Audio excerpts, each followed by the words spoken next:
Thursday class 6 subject English grammar के साथ हम उपस्थित हैं। इसके पहले भी हमने आपको बताया था कि जो हमारा इंग्लिश का टर्न रहेगा वो 3 डेज इंग्लिश रीडर और 3 डेज इंग्लिश ग्रामर का होगा। तो चूंकि आज थर्सडे है, Thursday Friday Saturday English grammar का टर्न रहता है, तो इसलिए आज का जो हमारा टॉपिक है टेंस।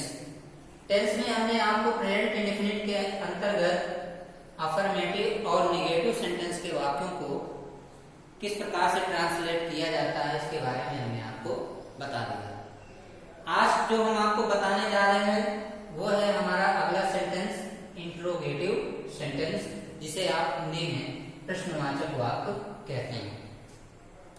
प्रश्नवाचक वाक्य से आप समझ गए होंगे कि ऐसे वाक्य जो प्रश्न पूछने का कार्य करते हैं वही आपके प्रश्नवाचक वाक्य या इंट्रोगेटिव सेंटेंस कहलाते हैं।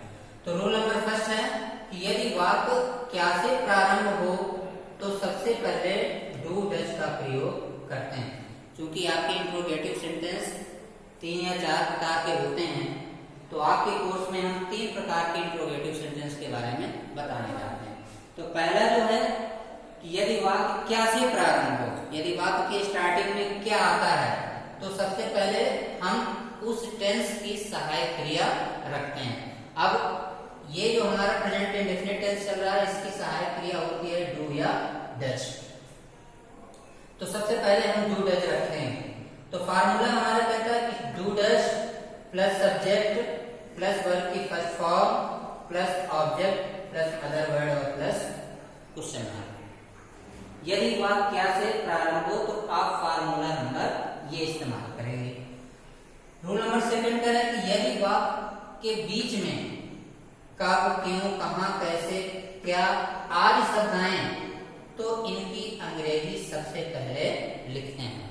दूसरा, आपका वाक्य ऐसा हो सकता है कि ये प्रश्नवाचक शब्द बीच में आ जाते हैं, तो जब हम ट्रांसलेट करते हैं तो इन प्रश्नवाचक शब्दों की अंग्रेजी हमें सबसे पहले लिखना होगा। फार्मूला भी ऐसा बोल रहा है कि सबसे पहले आपको क्वेश्चन वर्ड लिखना है, इसके बाद डू डज जो आपकी हेल्पिंग वर्ब है, इसके बाद सब्जेक्ट कर्ता, वर्ब की फर्स्ट फॉर्म क्रिया जिसे, ऑब्जेक्ट टर्म, अदर वर्ड अन्य शब्द और लास्ट में question mark. Rule number third है कितना, कितनी, कितने, किसका, किसकी, कौन सी, कौन सा आदि से संबंधित नाउन्स भी दिया होता है। कुछ वाक्य आपके ऐसे होते हैं जिनमें आपके कितना, कितनी, किसका, किसकी, कौन सी या कौन सा ये शब्द होते हैं। तो इन शब्दों का जब हम ट्रांसलेशन करते हैं तो इन शब्दों के जस्ट तुरंत बाद आपके नाउन्स भी दिया होता है। अर्थात नाउन के अंतर्गत आप जानते ही होंगे कि क्या आता है। नाउन के अंतर्गत कोई व्यक्ति या वस्तु या स्थान आदि दिया हो सकता है।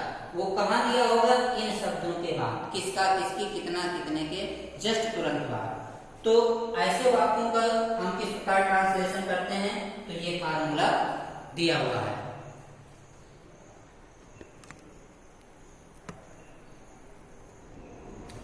तो फार्मूला में दिया हुआ है कि सबसे पहले हम क्या करते हैं कि how many, how much, which, which ये आपके रखे होते हैं। जैसे हाउ मेनी कितना, कितनी, हाउ मेनी कितने और हाउ मच कितना, व्हिच कौन सी या कौन सा, व्हिच किसका, किसकी ये रखते हैं। इसके बाद तुरंत नाउन जो आपके संज्ञा शब्द दिए होते हैं उनको रखते हैं।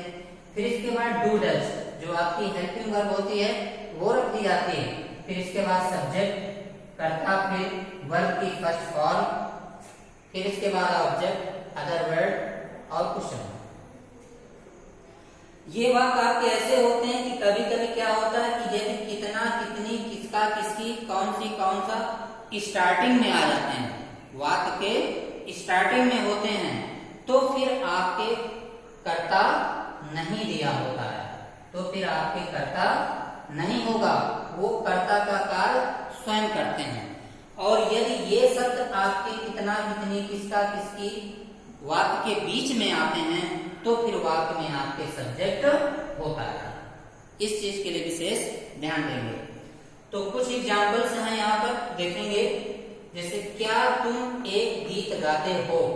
अब इस सेंटेंस से आप पहचानेंगे कि इसमें कौन सा फार्मूला लग सकता है।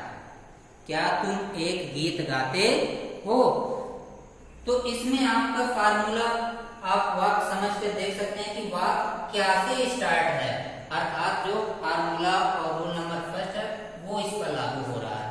तो क्या के लिए हम सबसे पहले क्या रखते हैं, डू या डज। डू या डज किसके अनुसार रखा जाता है, सब्जेक्ट के अनुसार।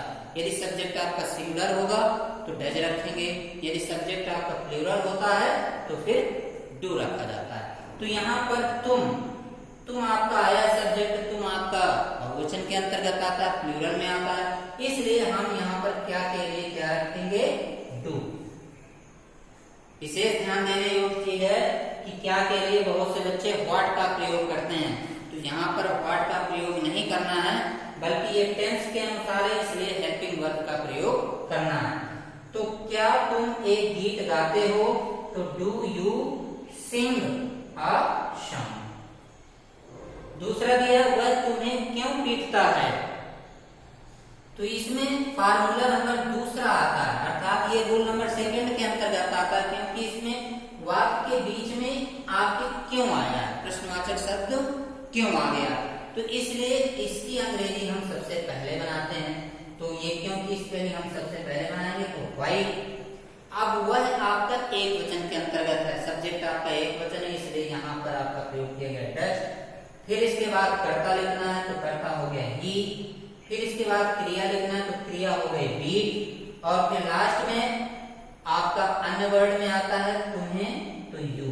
तो ये आपका बन जाएगा why does he beat you. Last में है कमल कौन सी पुस्तक पढ़ता है।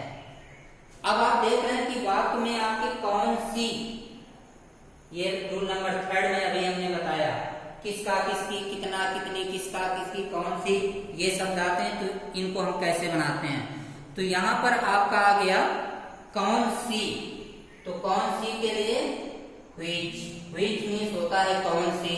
अब जस्ट हमने बताया कि इसके तुरंत बाद आपके नाउंस दिया होगा, तो नाउंस के अंतर्गत आपका क्या दिया गया है, पुस्तक। पुस्तक एक आपकी वस्तु है, इसलिए तुरंत इसके बाद हम नाउंस लिखते हैं, तो हुई बुक। फिर इसके बाद सहायक क्रिया डू या डज।